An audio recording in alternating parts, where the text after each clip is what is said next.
Hello, Cancer, Sun, Moon, Rising, and Venus signs. Kamusta kayo? Sana po nasa mabuti kayong kalagayan. Welcome back po sa Star Tarot. Kung bago po kayo rito, welcome din kayo. Thank you sa inyong support. I truly appreciate it. God bless you all po. Tignan natin ang mga messages ni Cancer for today. We have inner peace, Cancer, tranquility, no? Inner peace, kapayapaan ang maaring hinahanap ninyo, no? Maaring lately, maaring may mga bit-bit kayo sa inyong dibdib, mabigat, maaring may confusion, maaring may galit, maaring may mga bagay na nagpapagulo sa isip ninyo, nagpapasikip ng inyong dibdib, Cancer, maaring may mga ganon. Kaya parang you are seeking for inner peace, no? You will get that, Cancer, you will get that, but you have to do your part, no? Dito, kailangan ninyo na mag-meditate kayo, no? Makakatulong yan sa inyo. Tsaka kung meron kayong mga hinahanap na mga kasagutan sa mga tanong ninyo, meditation bring answers. Lagi ninyong aalalahanin yan. Kung kailangan ninyo na parang mag-reset kayo ng sarili ninyo, mag-reset kayo ng buttons ninyo, no? Meditation is the best way to do that, no? Kaya it feels like to me na doon ninyo mahahanap to na inner peace. Mag-meditate kayo, no? Mag-solitude kayo. Ayan, spend time alone para walang makaistorbo sa inyo. Mag-ano kayo, mag-reflection mode kayo para alam niyo yun, you can do your inner work kasi maaring yun din ang kailangan ninyo na makapag-isip-isip kayo, makapag-reflect kayo about the things, no, na that are bothering you, no? Paano sa gayon makuha ninyo or mahanap ninyo yung inner peace na ito, no? So what else for Cancer? We have voyage. Ayan. So, may biyahe kayo, no? You are going to travel. Ang iba sa inyo is going to travel over water. So, maaring ano to, with a group, maaring with someone, with a person, with kaibigan, with anak, no? Depende sa inyo sa sitwasyon, but most likely, yung travel na to is hindi kayo nag-iisa dito, no? Maaring yung travel na to also, it's also possible, no? Na hindi lang over water ang travel na gagawin ng iba sa inyo, Cancer. Maaring din ang iba sa inyo dito is going to travel by air at maaaring kasama ninyo dyan yung anak ninyo or kung sino man, no? May makakasama kayo. You're not traveling alone. Yan na pipick up ko dito, Cancer. So, good luck po. What else? Meron ako naririnig na 6. So, maaaring yung travel na yan could happen within 6 days, within 6 weeks, or 6 months, no? So, maaaring ganun. Healing chaos, that's beautiful. So, maaari talaga na may mga nararamdaman kayo ditong kaguluhan, no? Chaotic situation or, alam mo yun, nagpapagulo talaga sa isip ninyo. Nagpapagulo sa mga nararamdaman ninyo. So, maaaring may ganong sitwasyon ng iba sa inyo. Kaya siguro, you're seeking for peace, no? You're seeking for inner peace dahil maaring overwhelming na ang nararamdaman ninyo, no? Maaring nai-stress na talaga ang iba sa inyo dito, Cancer, no? So, tignan ninyo, no? Tignan ninyo kasi kayang-kaya ninyo itong mahanap na inner peace. Kayang-kaya ninyo itong dalhin sa sarili ninyo. You just have to do your part dito, no? Kailangan ninyo na mag-spend time with yourself. Kailangan ninyo na mag-connect kayo sa inyong higher consciousness, sa sarili ninyo, yung ganon. And mararamdaman ninyo ang peace na yan, no? At saka, it feels like to me na there is help coming from the universe dito, Cancer, no? You are going to receive healing. No, you're going to receive healing dito. At maayos kung ano man ang kaguluhan na to na nararamdaman ninyo or troublesome situation siguro, no? May mga tao sigurong involved din dito sa chaos na to. But you have nothing to worry about because you are receiving healing. Ibig sabihin, magagamot na ang sitwasyon na yan. Kung meron man kayong hindi pagkakaintindihan with another person, magkakaayos na kayo. May reconciliation siguro dito, pag-uusap na maaring mangyari, yung ganun ba? At saka, Cancer, maaring maaring sa sarili nyo talaga to, maaring bothered lang kayo, maaaring naguguluhan kayo. So, whatever the case may be, kung ano man ang chaotic situation na to na na-experience niyo, that is going to be healed from here on. At finally, magkakaroon na din kayo ng inner peace. Kasi maayos na to. Change is coming, no, Cancer? We have release, and it's about time to release something or even someone sa buhay ninyo that doesn't serve your highest good. It feels like to me, no, na yung kailangan din ninyo i-release dito yung tension, yung kung merong nararamdaman na mga galit, ganon, tampo, no, you may need to release that now para nang sa gayon mag-heal na yung inyong nararamdaman, no, at saka magkaroon na kayo ng inner peace. The more na may mga negative feelings, emotions, or thoughts na ina-harbor kayo sa sarili ninyo, talagang hindi kayo magkakaroon ng peace, hindi kayo magkakaroon ng inner peace. Kaya, maaaring kailangan nyo na talagang i-let go yan, kailangan na ninyong i-release yan, nang sa gayon magkaroon na ng kapayapaan sa inyong dibdib, magkaroon ng kapayapaan sa inyong isipan. Okay, Cancer? It also, Cancer, maaari din na yung mga kailangan ninyo ditong i-release are the things or mga damdamin din ninyo, mga iniisip ninyo na nakakapagpabigat sa inyong dibdib that doesn't serve your highest good. Maaaring may mga tao din dito na kailangan ninyong i-let go.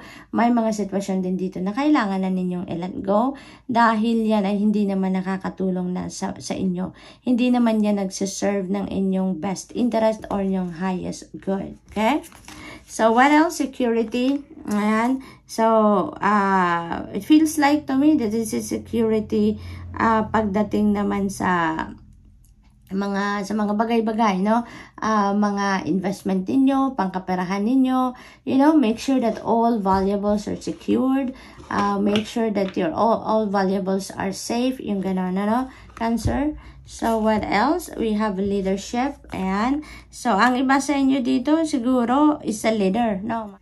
Maaring nasa managerial position na kayo sa trabaho ninyo, maaring ganon. It is also possible na ang iba sa inyo dito would be promoted to a leadership role. So, maaring ganon din ang ganap dito for some of you, Cancer. Kaya, congratulations din sa inyo kung ganon ang inyong sitwasyon. So, that's all I have for you for today. Thank you for watching. Love and light. Namaste. Hello, Scorpio, Sun, Moon, Rising, and Venus signs. Kamusta kayo?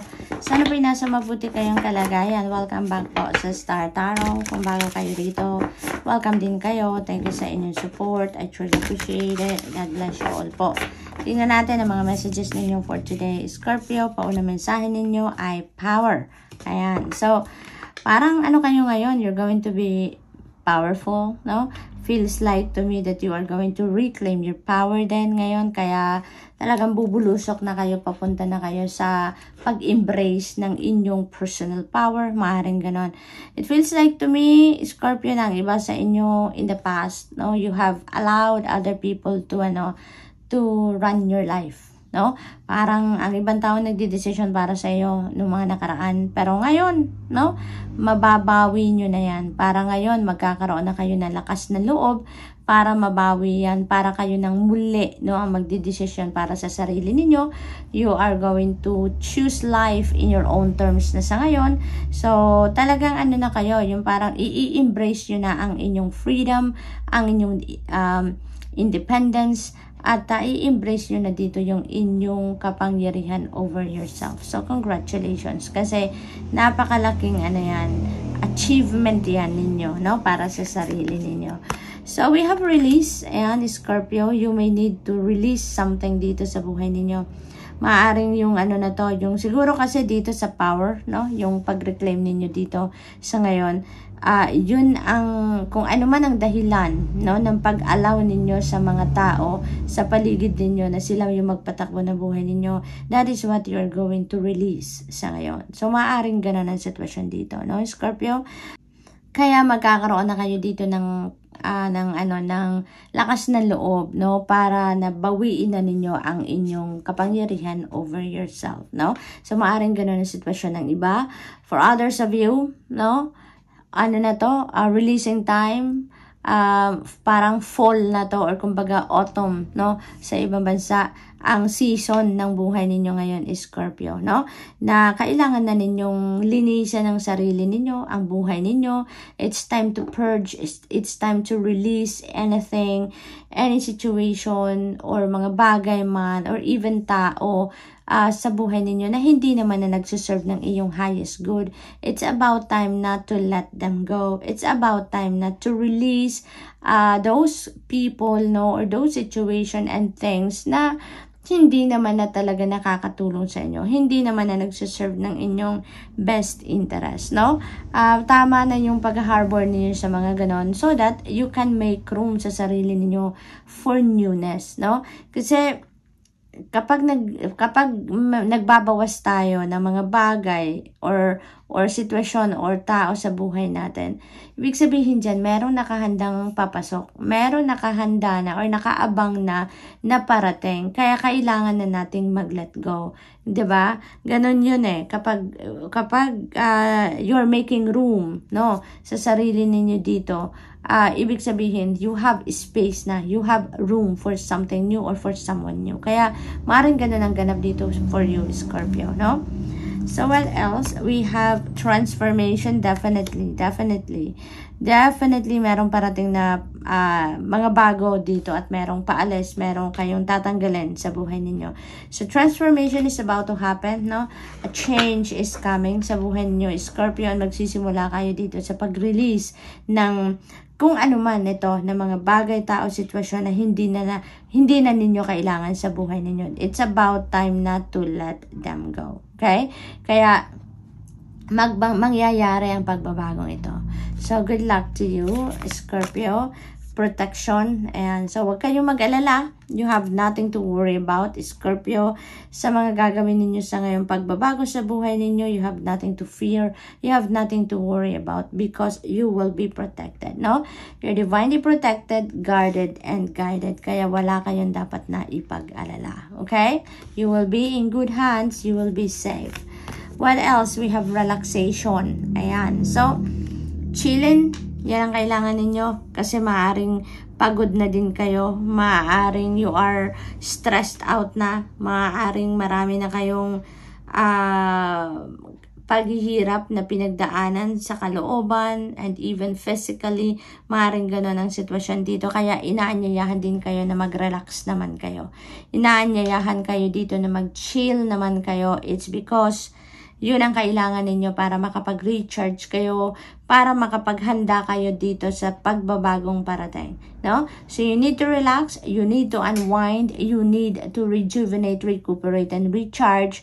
Nang sa gayon, handa kayo physically, mentally, emotionally, handa kayo para sa pagbabagong ito, no, Scorpio? So what else? We have community. Ayan, so it feels like you belong, no? You belong. Maaring bago kayo sa sa community ninyo, maaring bago kayo sa trabaho, bago kayo sa pamilya, no? Maaring ang iba sa inyo dito mga bagong kasal, or alam mo yon, you're a new member of a family, no, na hindi nyo pamilya talaga. So maaring may mga ganon. So maybe you're getting the feeling of belongingness, no? Yung ramdam ninyo na welcome kayo, ramdam kayo na ini-embrace kayo ng bawat isa, no? To be a member of that family or to be a member of that community. Yung parang super welcome kayo, no? So yun din napipick up ko dyan. And also, Scorpio, maybe ang iba sa inyo, ramdam ninyo, no? Na supported kayo ng inyong mga kaibigan, kapamilya, katrabaho, no? You have a very supportive and helpful people around you. So maybe you can feel that, no? Kaya masaya din kayo dito sa inyong sitwasyon. So good luck, Scorpio, and that's all I have for you for today. Thank you for watching. Love and light. Namaste. Hello Pisces, Sun, Moon, Rising, and Venus signs. Kamusta kayo? Sana po nasa mabuti kayong kalagayan. Welcome back po sa Star Tarot. Kung bago kayo rito, welcome din kayo. Thank you sa inyong support. I truly appreciate it. God bless you all. Tignan natin ang mga messages ni Pisces. Pauna mensahe po ninyo ay security. Ayan. So, feels like Pisces, you need to be vigilant, you need to be observant, no, sa inyong paligid, and make sure na yung mga valuables ninyo are safe all the time, secured sila, no, because you never know kung ano ang meron sa paligid ninyo. Kaya kahit ano man yan, tangible and non-tangible, no, valuables ninyo, make sure that they are secured. Okay, so what else? We have patience. And so this is very important reminder for you, Pisces, na mag-practice kayo ng patience. Yun ang kailangan ninyo. So maaaring ang iba sa inyo dito, you know, it could be linked to your emotions, no? Maaaring meron ditong sitwasyon na kabibilangan kayo na medyo siguro matitrigger kayo, no? Na maaaring magalit kayo, maaaring ganun. Kaya parang nire-remind kayo dito na magpasensya kayo. Kalmahin nyo lang ang sarili ninyo, you know, at kung medyo sa tingin ninyo, hindi ninyo naiwasan na talagang magagalit kayo, step back, no? Step back from that situation para maiwasan ninyo na sumabog kayo or makapagsalita kayo ng hindi maganda. No? Because in the end, sa inyo din babalik yan. Kayo yung mai-stress, kayo yung sasama ang pakiramdam, kayo yung sasakit ang ulo, di ba? Kayo yung masasaktan para emotionally, yung gano'n. Kasi maaring pagsisihan ninyo ang galit na yan. Pagsisihan ninyo ang kung ano man ang maaring masabi ninyo dyan na hindi maganda, no? So, maaring may mga ganong sitwasyon ang iba sa inyo dito, okay? It could also be that this patience na kailangan ninyo gawin is doon naman sa mga hinihintay ninyo. Maaring meron din kayo ditong mga ine-expect na mangyari sa buhay ninyo. Maaring meron kayong mga ine-expect na mga bagay or pangyayari na gusto ninyong dumating sa timeline na iniisip ninyo or ine-expect ninyo. Maaring ganon dito ang ganap, Pisces, no? But, you know what?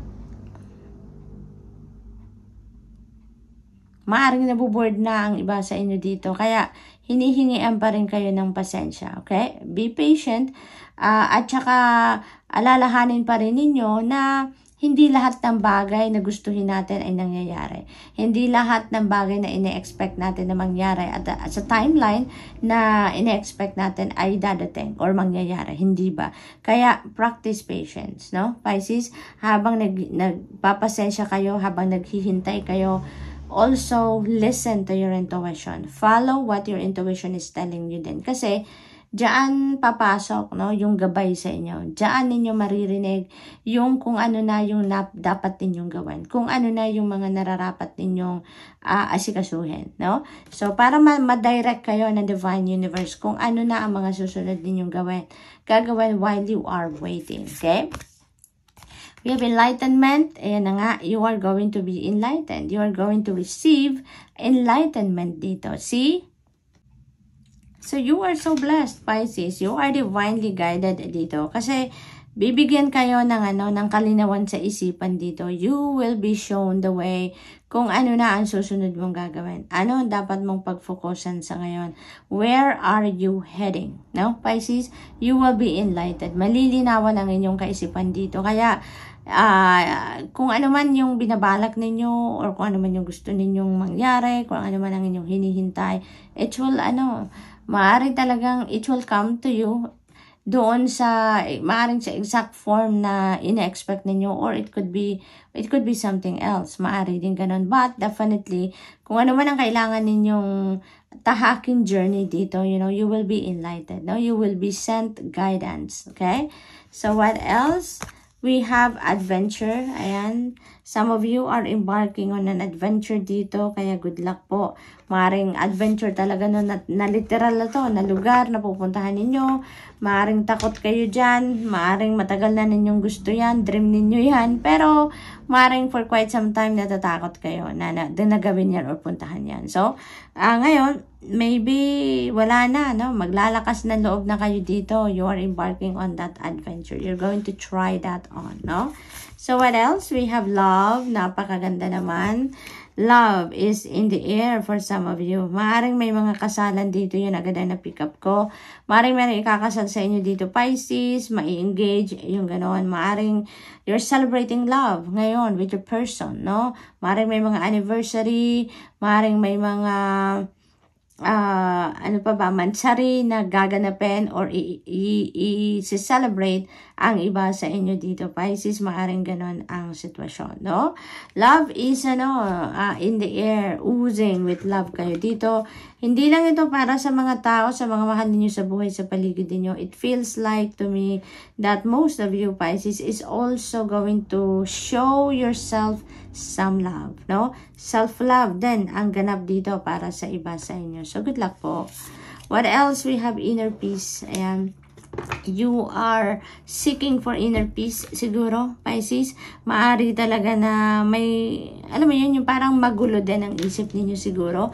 Maari din na may mga iniisip kayo dito na desisyon na kailangan ninyong gawin pero hindi ninyo mapagdesisyonan because maybe hindi pa clear ang direction na yan para sa inyo. So, posible yan. Maaari din, Pisces, na may confusion din, no? Or maaaring naguguluhan kayo, no? Maaaring yung isip ninyo kumukontra sa gusto ng puso ninyo or vice versa. Maaaring ganun din ang ganap dito. But, you have nothing to worry about. Enlightenment is coming in, no? Kaya lang, kailangan ninyo na mag-solitude talaga kayo dyan. Kailangan ninyo na mag-spend time alone kayo para magkaroon kayo ng katahimikan muna sa isip at sa damdamin ninyo, no? So that marinig ninyo, makita ninyo kung ano yung mga gabay sa inyo ng Divine Universe, no? And with that, it feels like to me that you'd be able to clear up kung ano man yung mga gumugulo sa isip ninyo, no? Mga nagpapabigat sa dibdib ninyo, no? And eventually you will feel that inner peace. Eventually you will get that tranquility, no? So good luck, Pisces, and that's all I have for you for today. Thank you for watching. Love and light. Namaste.